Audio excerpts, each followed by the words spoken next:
महाराष्ट्रीयन थालीमध्ये शेकटाच्या शेवगाची आमटी या भाजी कोणत्याही भाजीमध्ये मिक्स करून शेकटाच्या शेवगा खूप छान आणि भन्नाट असा जेवण तयार होते। शेकटाच्या शेवगांमध्ये मिक्स करण्यासाठी रात्री फुगून घेतलेले वाल टरफलं काढून घेतलेले आहेत, सोलून घेतलेले आहेत। शेकटाच्या शेवगांमध्ये कोणतीही भाजी मिक्स केली ना तरी छानच होते। चिकनमध्येही शेकटाची शेंग मिक्सही करू शकतोय। शेकटाच्या शेंगांची टरफलं काढून घ्यायच्यात, नाही काढले तरी काही फरक पडत नाही। शेकटाच्या शेंगा तुमच्या आवडीनुसार छोट्या मोठ्या कट करून एक बटाट्याची सालं काढून चॉप करून मिक्स करून बटाट कट केल्यानंतर लगेच पाण्यामध्ये डिप करून घ्यायचा, नाहीतर काला पडतो। एक बारीक चॉप करून घेतलेला कांदा, आज मी कांद्याची पात नाही मिक्स करून घेतलेली। आणि शेकटाच्या शेंगांचा लोणचाही बनवतात आणि तो तर एक नंबर लागतो लोणचा। तुम्ही जर मला अप्रोच केलं तर शेकटाच्या शेंगाचे लोणच्याची व्हिडिओ अपलोड करतो, मी नक्की करेन। फोडणीला लावण्यासाठी जिरा, हिंग, लसूण, तिखट मिरची आवडीनुसार। मी तिखट मिरच्या 2-3च मिक्स करून घेतल्या सुक्या। बारीक चॉप करून घेतलेला कांदा, कढीपत्ता, माझ्याकडे फ्रेश तेजपत्ता आहे तोही मिक्स करून घेतलाय। कांदा चांगला तेलावर मारून घ्यायचा आहे। टॅमॅटो मिक्स करून तेही सगळं तेलावर चांगलं मारून घ्यायचं आहे, सॉते करून घ्यायचं आहे। तेलावर टॅमॅटो सॉफ्ट करून घ्यायचा आहे। थोडीच हळद, धना पावडर, गरम मसाला, तिखट मसाला आवडीनुसार मिक्स करून मसाले पावडर मिक्स केलेले त्याचं कच्चेपणा पूर्ण रिमूव्ह करून घ्यायचं आहे। आमच्या कोकण विलेजमध्ये या भाजीला वाल बोलतात, तुमच्याकडे काय बोलतात ते माहिती नाही। जशी शेकटाची शेंग कशातही मिक्स केली तरी छान होते, तशी वालाची भाजी कशातही भाज्यांमध्ये मिक्स केली तरी छान होते। आणि वालाची भाजी शिजायला जास्तही वेळ लागत नाही। वालाची भाजी जेवढी सॉते करून घ्याल तेवढी ती पटकन शिजते। बटाटा आणि शेकटाची शेंग मिक्स करून सॉते करून 2 ते 3 मिनिटे सॉते करून भाजी शिजण्यासाठी पाणी नाही तर वाफेनेही शिजवू शकता। कुकरला जर तुम्ही वालाची भाजी शिजवली तर पूर्ण मॅश होऊन जाते। जेवढा बटाटा आपला पटकन शिजतो त्याचप्रमाणे वालाची भाजीही शिजते। चवीपुरता मीठ मिक्स करून झाकण देऊन शिजवून घ्यायची आहे भाजी। थोड्या वेळामध्ये चेक करून बघायची आहे की भाजी झाली की नाही ते, आणि झाली नसेल तर परत शिजवून घ्यायची आहे। सुकी भाजी जर बनवायची असेल तर सुकी भाजीही बनवू शकता, आणि जर ग्रेव्ही पाहिजे असेल तर ग्रेव्हीचीही भाजी बनवू शकता। मी ग्रेव्हीवाली बनवते थोडीच नॉर्मल। भाजीसोबत मसाला लच्छा पराठा बनवण्यासाठी गव्हाच्या पिठाचा डो मळताना दही मिक्स केलेलं होतं। तेल, रेड चिली पावडर, गरम मसाला पसरवून घ्यायचा आहे। सुरीच्या साहाय्याने नाहीतर कटरने खाचे पाडून, जेवढे तुम्ही पराठ्याला खाचे पाडाल तेवढे लच्छा पराठ्याला लच्छे येतात। यावर जर तुम्ही तीळ वगैरे मिक्स केलेत ना तर छान पराठे असे तयार होतील।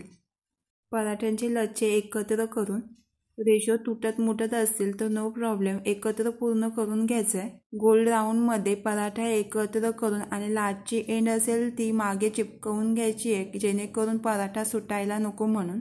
पराठ्याला थोडा पीठ लावून घ्यायचा, जास्त नाही। अशीच जर पराठ्याला जर पीठ न लावता जर लाटता येत असेल तर तशीच लाटून घ्यायची आहे, आणि पराठ्याचे लच्छे पडतील याप्रमाणे प्रेस करून घ्यायचे, जास्तही प्रेस करून घ्यायचं नाही। लच्छा पराठ्याला जर लच्छे असतील तरच लच्छा पराठा वाटतोय। तवा गरम करून रोस्ट करून घ्यायचेत पराठे। याप्रमाणे लच्छा पराठे सर्व तयार करून खूप सारे लच्छे पडतात। प्लेट सर्व करून लसूण चटणी, वाल शेवगाची भाजी आणि खारवड्या या जेवायला। घरामध्ये हार्वेस्ट केलेली भाजी पालकाची आणि चटपटीत आणि सिंपल पटकन बनवून घेणार आहोत। त्यासोबत तांदळाच्या कुरडया, खारवड्या, आलू पालकाची भाजी सिंपल आणि पटकन बनवून होते। बाहेरून आणलेली भाजीवर औषधांचा प्रमाण असते, त्यामुळे ती भाजी चवदार लागत नाही, आणि घरात हार्वेस्ट केलेली भाजी चवदार आणि हेल्दीही असते। पालक क्लीन करून कट करून, आणि जास्तही पातळ बारीक कट करून नाही घ्यायचं, मोठे मोठे आणि कट केले तरी चालतं। पनीरऐवजी मी बटाट घेतलेला आहे, बटाट्याचीही भाजी छान लागते। आलू पालक, बटाटे कट करताना छोटे छोटे स्लाइसने कट करून घ्यायचे, जास्तही मोठे कट नाही करून घ्यायचे। पालक पटकन शिजतो, पालक शिजताना बटाटे शिजलं पाहिजे याप्रमाणे बटाटे कट करून पाण्यामध्ये डिप करून ठेवायचे आहेत। बटाटे कट केल्यानंतर लगेच पाण्यामध्ये डिप करून घ्यायचे आहेत, नाहीतर बटाटे काली होतात। एक कांदा बारीक चॉप करून, भाजी कट करायला कधी पण कंटाळा येतो, आणि कंटाळा येत असेल तर मिक्सरला लावून घ्यायचे टॅमॅटो, कांदा वगैरे सर्व। मी कांदा अंगणामध्ये हार्वेस्ट केल्यामुळे माझ्याकडे कांद्याची पात भरपूर असते, त्यामुळे मी सर्व भाज्यांमध्ये कांद्याची पात टाकते, तुम्ही स्किपही करू शकता। लसूण आला बारीक चॉप करून फोडणी लावण्यासाठी जिरा, राई, लसूण, कांदा तेलावर सॉते करून घ्यायचा आहे। कांदा जेवढा तुम्ही तेलावर सॉते करून घ्याल तेवढी टेस्टी छान येते। तिखट मिरची आवडीनुसार मी 2 मिरच्या घेतल्यात। हिरवी मिरची सुकलेली, जास्त तिखट असल्यामुळे मी 2च मिरच्या मिक्स करून घेतल्यात।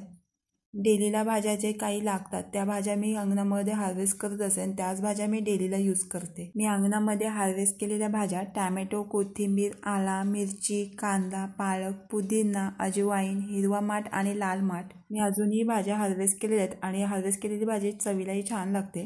कांद्याची पात आणि टॅमॅटो मिक्स करून हळद, धना पावडर, जिरा पावडर आणि रेड चिली पावडर. पालकाची कोणतीही भाजी असेल तर त्यामध्ये मसाले मीडियम पद्धतीत मिक्स करून घ्यायचे, कारण की पालक जास्त मसाले ऑब्झर्व करत नाही. बटाटे मिक्स करून आणि सॉते करून घ्यायचे आहे. बटाटे तेलामध्ये फ्राय करून साईडला काढून पालकाच्या भाजीमध्ये नंतर मिक्स करून घेतल्याने फ्राय आलू पालकाची भाजी छान लागते. अशी आलू पालकाची भाजी छानच लागते.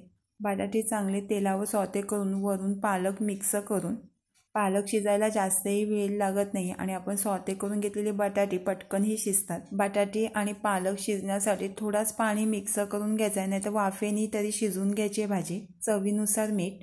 यामध्ये 2 चमचे तरी फ्रेश क्रीम मिक्स केलीत ना तर टेस्ट अजून भारी येते. झाकण देऊन शिजवून घ्यायची भाजी. या तांदळाच्या खारवड्या मी घरात बनवलेल्या आहेत, तीही व्हिडिओ मी अपलोड करणार आहे. न सोडा न पापड खार मिक्स करता 1 नंबर खारवड्या झालेल्या आहेत. तांदूळ 2 ते 3 दिवस फुगत ठेवतात, तेही मी काही केलेलं नाही आहे, तरीही छान अशा फुलतात खारवड्या. चवदार जर खारवड्या बनवायचे असेल तर त्यामध्ये घरामध्ये जे आपण इन्ग्रेडियंट्स मिक्स करतो त्याने चवदार होतात. काही मिनिटातच खूप साऱ्या खारवड्या तयार होतात आणि मी ही व्हिडिओ अपलोड लवकरच करणार आहे. पाहू शकता एकदम क्रंची. एकदा खारवड्या बनवल्यात ना तर पावसाला पूर्ण जातोय. सिंपल आलू पालकाची भाजी. एकदा बनवाल ना केल्यांचे कोफ्ते तर परत परत बनवाल. ट्रस्ट मी एवढे छान होतात. घरामधले केल्यांचे कोफ्ते डबल बनवायला डिमांड करतील, एवढे भारी. ट्रस्ट मी कच्च्या केल्यांचे कोफ्ते नक्की करून बघा, एवढे छान होतात. त्यासाठी मी कच्ची केली 4 घेतलेले आहेत. केली क्लीन करून डेंटल काढून. कच्च्या केल्यांचा फराळ उपासालाही बनवू शकतो, त्याचीही मी व्हिडिओ अपलोड केलेली आहे. कच्च्या केल्यांची उसळही बनवू शकते आणि वेफरही बनवू शकते. कच्ची केली उकळण्यासाठी पाणी आणि चवीनुसार मीठ. केली जेवढी पाण्यामध्ये डीप होतील तेवढा पाणी घ्यायचं आहे आणि झाकण देऊन शिजवून घ्यायचे आहे. 2 कांदे चॉप करून आणि कांद्याची पात. ग्रेव्ही बनवण्यासाठी 1 टॅमॅटोची प्युरी बनवून मिक्सरला. कच्ची केली बॉईल करत ठेवलेली चेक करून बघायची शिजलीत की नाही ते. सुरी जर केल्यांमध्ये जर पटकन जर जात असेल तर केली परफेक्टली झालेली आहेत. केली बॉईल केलेलं पाणी ओतून द्यायचं आहे आणि थंड करत ठेवायची आहेत केली. आला लसूण ठेचून, आल्याचा छोटा तुकडा आणि 4-5 लसणाच्या पाकळ्या ठेचून घ्यायचे. थंड झालेले केलींची सालं काढून. गरम गरम जर केली असतील तर थंड होऊन द्या. हातातही पकडता येत नाही, हात शेकून निघतात, म्हणून थंड होऊन द्या. 4 केली मी बॉईल करून घेतली. 4 केल्यांचे कोफ्ते खूप सारे होतात. केलींची सालं काढून मॅश करून घ्यायचे आहेत. मी फोकच्या साहाय्याने मॅश करून घेतले, तुम्ही मॅशरनेही मॅश करून घेऊ शकता. चॉप करून 1 घेतलेला कांदा मिक्स करून. तिखट मिरची तुमच्या आवडीनुसार मी 2 घेतल्यात. कांद्याची पात, आला लसूण, हळद, red chilli powder, black pepper powder. मी यामध्ये 2 चमचे बेदाणे मिक्स करून घेतले, तुम्ही यामध्ये 1 काजूही मिक्स करू शकता. चण्याचं पीठ 2 चमचे. मोठे 2 चमचे गव्हाचं पीठ. गव्हाच्या पिठाऐवजी तुम्ही चण्याचं पीठही प्रॉपरली वापरू शकता, पण छान टेस्ट येते गव्हाच्या पिठाने. केली बॉईल करतानाही मीठ मिक्स केला होता, त्याप्रमाणे चवीनुसार मीठ मिक्स करून घ्यायचं आहे. आता सर्व मिक्स करून एकजीव सर्व करून घ्यायचं आहे. बाइंड करून बघायचं आहे. जर बाइंड करताना जर क्रॅक जर होत नसेल तर परफेक्टली आपण पीठ मिक्स करून घेतलेलं आहे. याप्रमाणेही कोफ्ते बनवू शकता, नाही तर गोल गोल राऊंडनेही कोफ्ते बनवू शकता. मी सिलेंडर स्टाईलने कोफ्ते बनवून घेतले. 4 कच्चे केले बॉईल करून घेतलेले, त्यांचे खूप सारे असे कोफ्ते तयार होतात. तुम्ही यामध्ये 1 काजूही स्टफ करू शकता.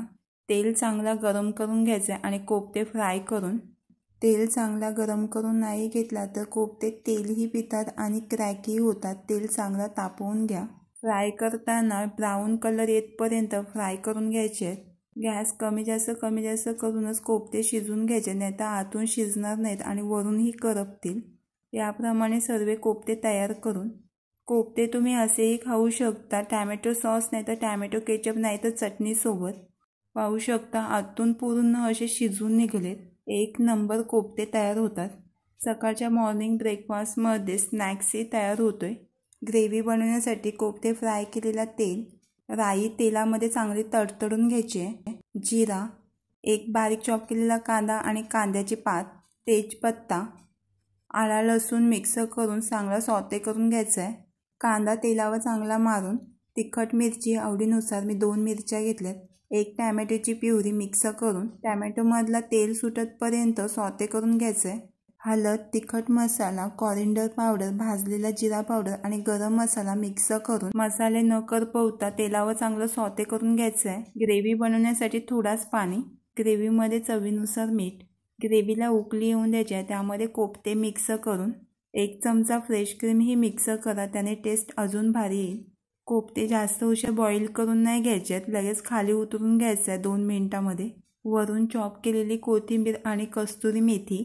कोफ्ते लच्छा पराठ्यासोबत नाही तर चपाती भाकरीसोबत 1 नंबर लागतात. प्लेटमध्ये सर्व करून कच्च्या केल्यांचे कोफ्ते एकदा नक्की करून बघा, छान होतात. चॅनलला सबस्क्राईब, लाईक आणि शेअर करायला विसरू नका आणि खायला आणि बनवायला विसरू नका.